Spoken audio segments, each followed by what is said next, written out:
Bank को पता रहता है कि ये रिस्क है हमारा, इसमें व्यक्ति ने कुछ गिरवी नहीं रखा है, इसमें व्यक्ति ने अपना घर गिरवी नहीं रखा है, इसमें व्यक्ति ने अपनी जमीन गिरवी नहीं रखी है, इसमें व्यक्ति ने अपनी गाड़ी गिरवी नहीं रखी है, व्यक्ति ने अपनी कोई संपत्ति गिरवी नहीं रखी है, उसी को बोला जाता है अनसिक्योर्ड लोन। और अनसिक्योर्ड लोन में बैंकों को पता रहता है कि जैसा व्यापारी के ऊपर रिस्क होता है, कभी उसके व्यापार में नुकसान हो सकता है, कभी प्रॉफिट हो सकता है, वैसे ही बैंक के भी व्यापार में नुकसान और प्रॉफिट हो सकता है। तो सरकार ने जब से लॉकडाउन लगाया और जब व्यापारी की आर्थिक स्थिति कमजोर हो गई, जब लोगों की आर्थिक स्थिति कमजोर हो गई, तो उसीलिए हम प्रयास कर रहे हैं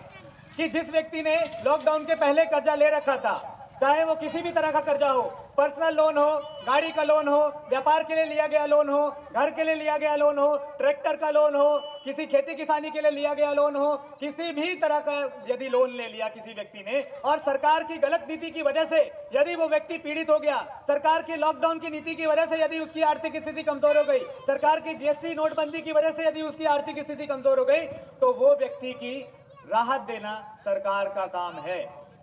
क्योंकि उस व्यक्ति ने नहीं सोचा था कि लॉकडाउन लगाए, उस व्यक्ति ने मांग नहीं करी थी कि हमारे क्षेत्र में लॉकडाउन लगा दो। सरकारों ने लॉकडाउन लगाया, आपसे बिना पूछे लगाया। तो सरकार की ये जिम्मेदारी है कि जब आपकी आर्थिक स्थिति कमजोर हुई तो आपके साथ मिलकर खड़े रहे। ये सरकार की जिम्मेदारी है, ये आपके क्षेत्र के नेता की जिम्मेदारी है, ये आपके एक विधायक की जिम्मेदारी है, ये आपके एक सांसद की जिम्मेदारी है कि आपके क्षेत्र के लोगों के साथ डट कर खड़ा रहे कि सरकार ने यदि गलत कर दिया और गलत नीतियों की वजह से यदि उसके क्षेत्र का कोई व्यक्ति परेशान है, यदि उस गलत नीति की वजह से उसके क्षेत्र की जनता परेशान है, तो उस जनप्रतिनिधि का काम ही ये होना चाहिए कि अपनी जनता के लिए आवाज उठाए। लेकिन उस जनप्रतिनिधि ने आज क्या किया? वो जनप्रतिनिधि नहीं है,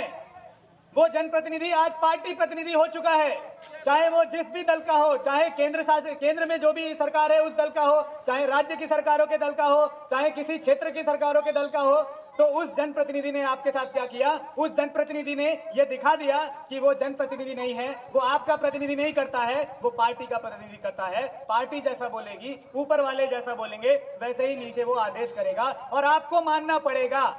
क्योंकि आपने मान लिया है कि वो जनप्रतिनिधि है, आपने मान लिया था कि वो हमारा सेवक है, आपने हमारा माई बाप बना दिया उसको, और यही कंडीशन हुई है।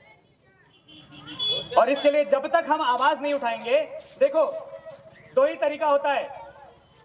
या तो हम प्रयास ना करें, जो आज कर्जे से परेशान है, जो आज आत्महत्या कर रहे हैं, उसके लिए यदि हम प्रयास नहीं करेंगे तो यकीनन जो आत्महत्या बढ़ रही है वो आगे भी बढ़ती जाएगी और कोई रोकने नहीं निकलेगा। और जब हम प्रयास करेंगे तो हो सकता है, सरकारों ने जैसा बड़े बड़े कॉर्पोरेट सेक्टर का कर्जा माफ कर दिया है, सरकारों ने अडानी अंबानी जैसे लोगों का कर्जा माफ कर दिया है। अभी आपने रिपोर्ट पढ़ा होगा, सुभाष चंद्रा जी का 5000 करोड़ रुपए का कर्जा माफ कर दिया गया है। 5000 करोड़ रुपए का कर्जा सुभाष चंद्रा का माफ कर दिया गया। अडानी का 12,770 करोड़ रुपए का कर्जा माफ कर दिया गया। ऐसे ही बड़े बड़े कॉर्पोरेट सेक्टर का कर्जा करोड़ों करोड़ों का माफ करते करते पार्लियामेंट, संसद की रिपोर्ट है ये कि 14,50,000 से ज्यादा लोगों का 14.56 करोड़ रुपए का कर्जा माफ कर दिया गया। और यदि हम प्रयास करेंगे तभी हमारा भी कर्जा माफ होगा, और इसीलिए प्रयास किया जा रहा है। इसीलिए बहन पूजा शुक्ला जी ने हमको बुलाया है ताकि हम प्रयास कर सकें, एक सार्थक प्रयास कर सकें, सरकार से मांग कर सकें कि जैसे सरकार ने उद्योगपतियों का कर्जा माफ कर दिया है, वैसे ही आम जनता का भी कर्जा माफ कर दिया जाए, आम जनता को भी उसी तरह राहत दे दिया जाए जिस तरह कॉर्पोरेट सेक्टर को राहत दी जाती है। मैं इसी बात के साथ अपनी वाणी को विराम देता हूं। आपका ये कार्यक्रम भी है, दुर्गा पंडाल में मुझे आप लोगों ने आने का मौका दिया, आपसे संवाद करने का मौका दिया, उसके लिए बहुत बहुत शुक्रिया। जय हिंद, जय भारत।